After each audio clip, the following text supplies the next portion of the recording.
I'm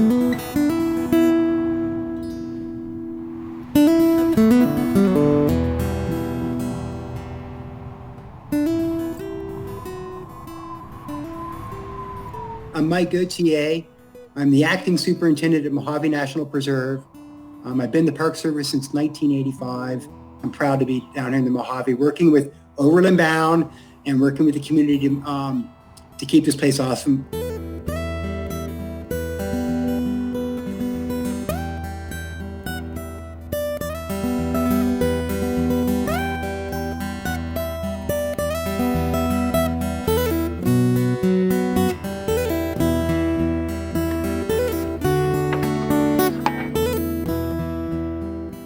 Mojave National Preserve is a unique national park in that it's the third largest in the lower 48. It has beautiful views. It has has occasional water, but what it really has is a great public resource, is great camping and off-road vehicle use.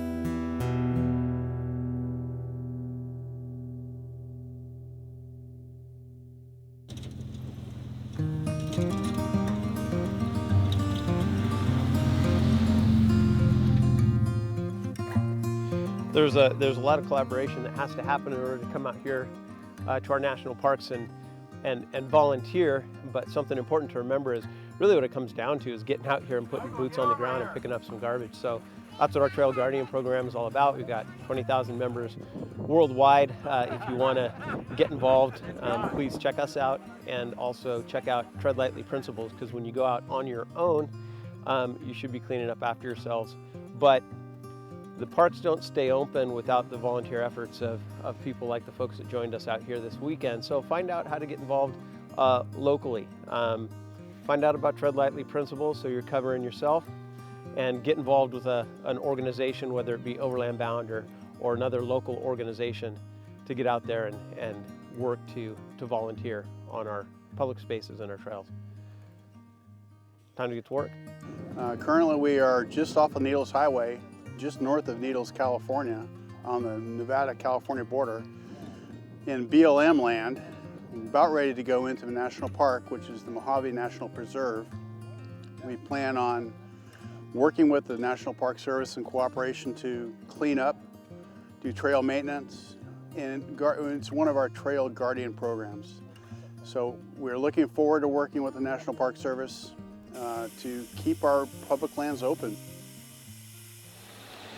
Bob, we've only been on the trail. We are only been on the trail for 30 seconds. Are you lost already? Lost. Are you It lost? does not take long.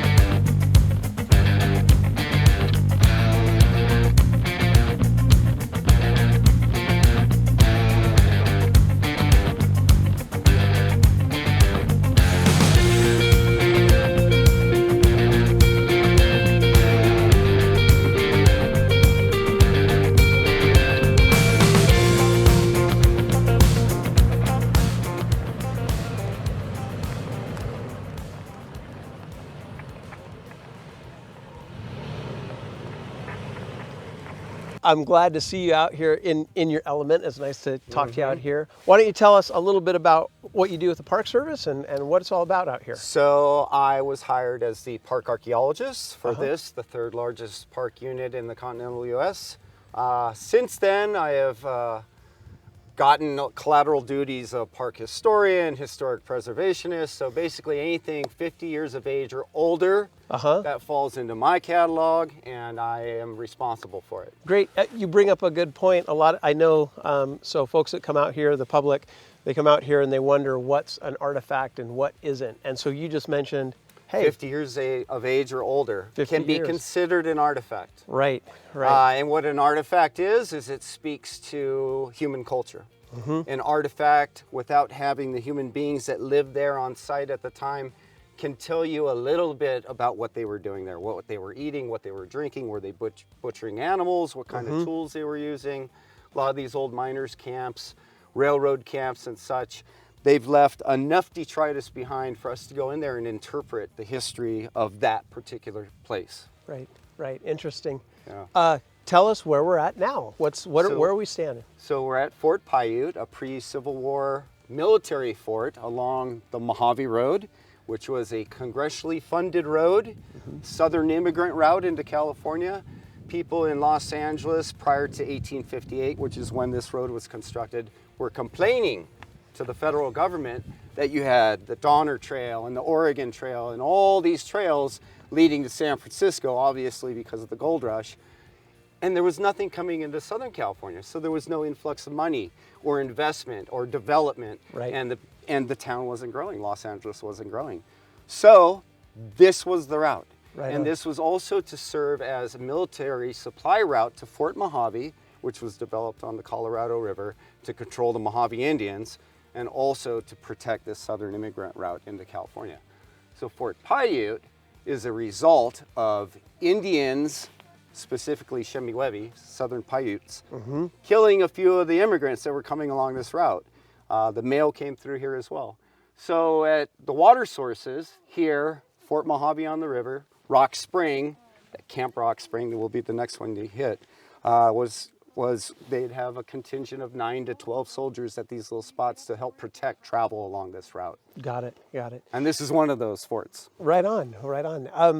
When folks are visiting a site like this, tell me a little bit about the behavior. What's good behavior when you're out here, and what are the kind of things that you don't like to see when you're out here? Tell us a little bit about that. So these outdoor sort of museum-like types of places to visit, we don't have the same rules as a museum does, where you don't touch anything, you don't breathe on anything.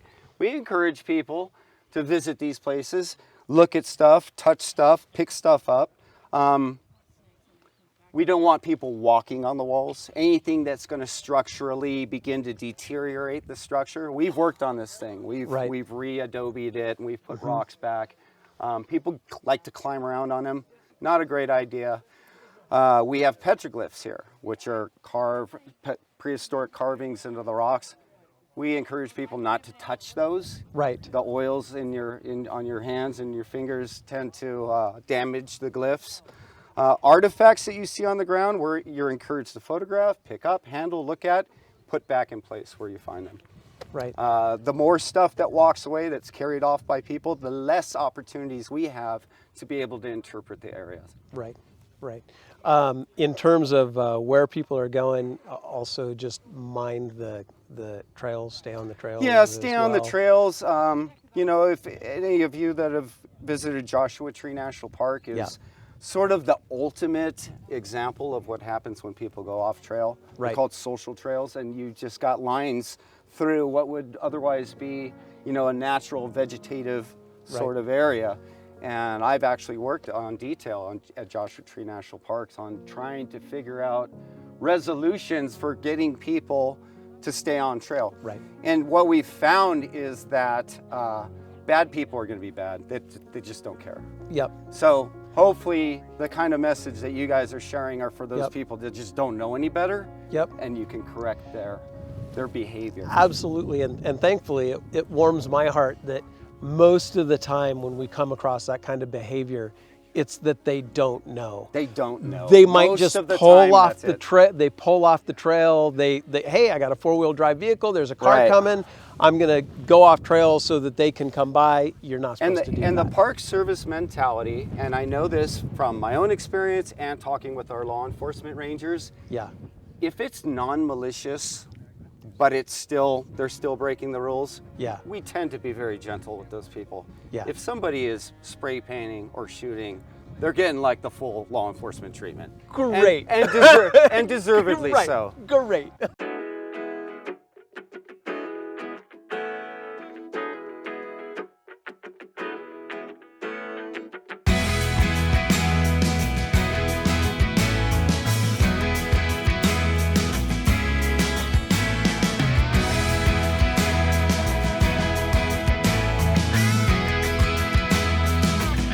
While we're here, let's play a little game called Artifact or Not Artifact. Artifact. That's an artifact. That's not true. Yeah, That's not true.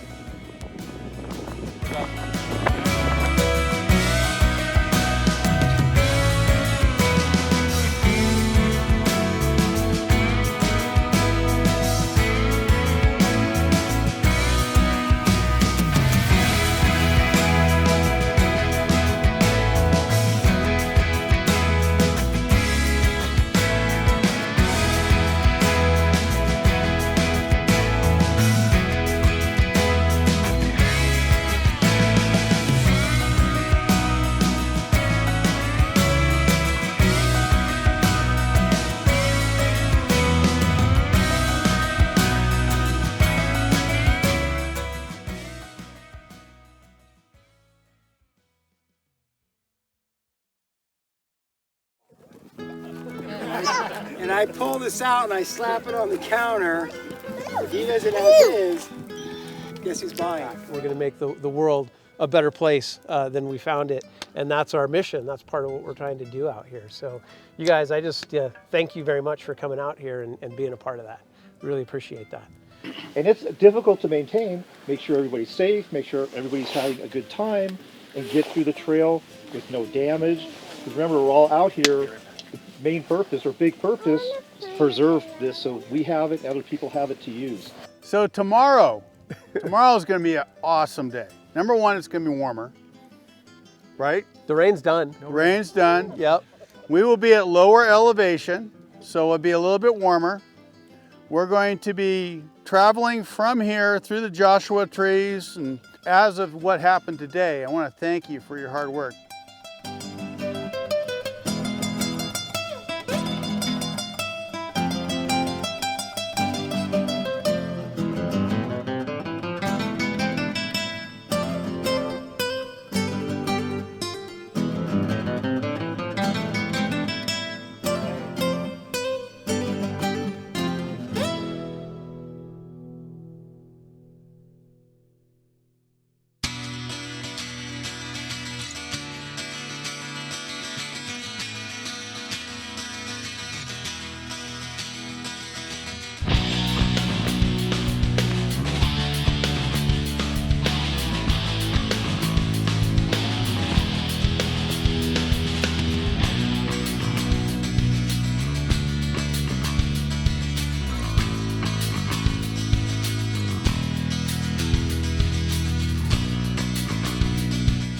So when I see stuff like this, the off-roader, the adventurer in me is like, oh cool, you know, historic penny can, but then you also have to balance it with the natural resources. So what did we do here with the penny can? What state did we leave it in?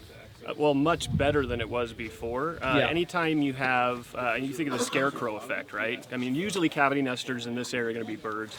You put up a scarecrow, or you're trying to keep, you know, pests away, bird pests, you put flappy things, right? And then that's going to discourage avian nesters and things like that. Not all, but most of them.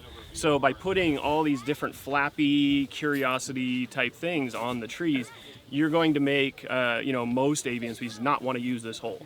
Right. And if you look around, yeah, there are some dead, but there are mostly live Joshua trees here. They need the dead material because it's really hard to actually burrow into a live material. So these kind of dead limbs, you'll see them in oak trees or pines.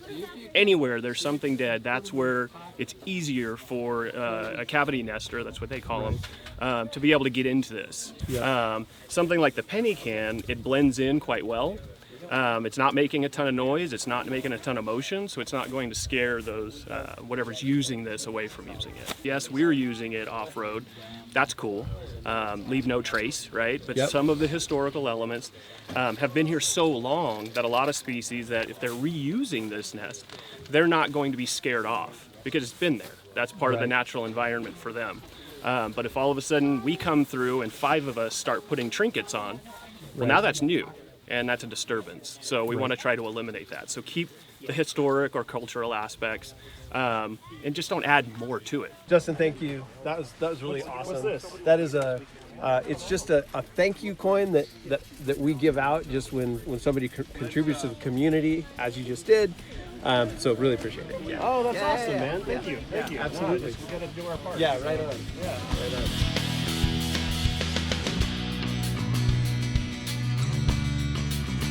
We're out here doing a little bit of cleanup. Thanks for having us out here. Thanks for coming out. Yeah, absolutely appreciate it. Why don't you tell folks what you do for the National Park Service and a little bit about what this site is all about? For the Park Service, every day I do more and more because we have fewer people. Right. I am Chief of Science and Resource Stewardship, and now I am Acting Facilities Manager, as well as former science advisor with a lot of collateral duties. Wow. Wow. So they keep giving you more responsibility as time goes on. A virtual hat rack. Got it. Hey, we're out here, and one of the things that we were talking about a little earlier was, you know, how to be a good citizen while we're out here in the Park Service. Do you have anything to add that folks might keep in mind when they're out here? Well, first of all, I'd just like to say that this is a big desert park. Yeah. Mojave is the third largest in the contiguous United States. The largest is Death Valley, our neighbor to the north, and then Yellowstone. Mojave is third. And what makes Mojave really special to me, is that we have thousands of miles of these four-wheel drive roads. No other park in the United States can you take a Jeep and go as many places as you can do here in Mojave. So what's happened here is that these desert parks have become very popular. The visitation at Joshua Tree has expanded by a factor of 10 just in the last few years. People love them to death. If there's a lot of trash, if there's a lot of litter, if there's vegetation destruction, the Park Service's first mission is to protect the resource. Right. That is our mission, to protect the natural and the cultural resources, the wildlife, the vegetation, the geology, the scenery. That is our mission for the enjoyment of the public.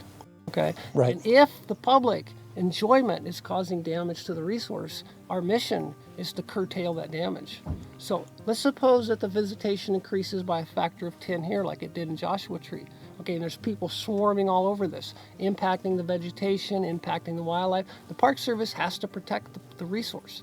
That impacts the visitation. All of a sudden, oh no, you can't camp everywhere. Oh no, you can't drive everywhere. Right. We lose what we cherish most here. Stay on the road. Yep. Okay, stay on the road. Don't take freewheeling out like it's an OHV area. Pick up your garbage, pack it out. Don't leave the creosote bush covered, decorated with toilet paper. We can continue to get that information out there. It's not sustainable.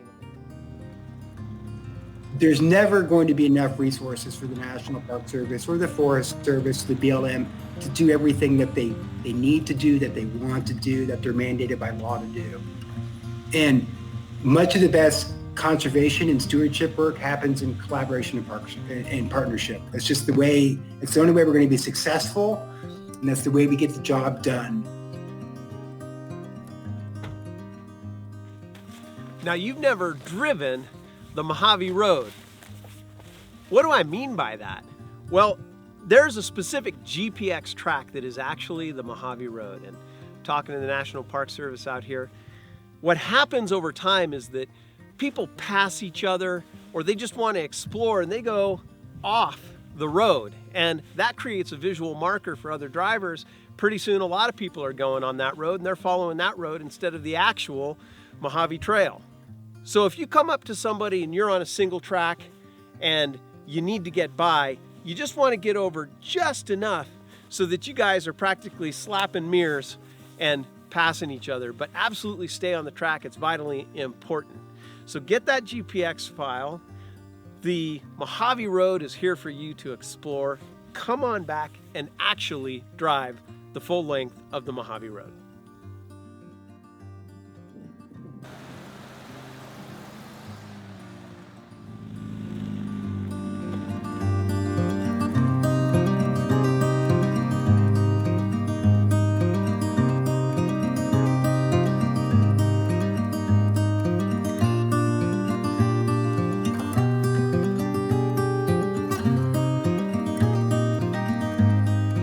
Candidly, to leave no trace. Take what you brought with you. It's not going to be improved by you leaving anything. Way more people can enjoy the park if more people responsibly enjoy it.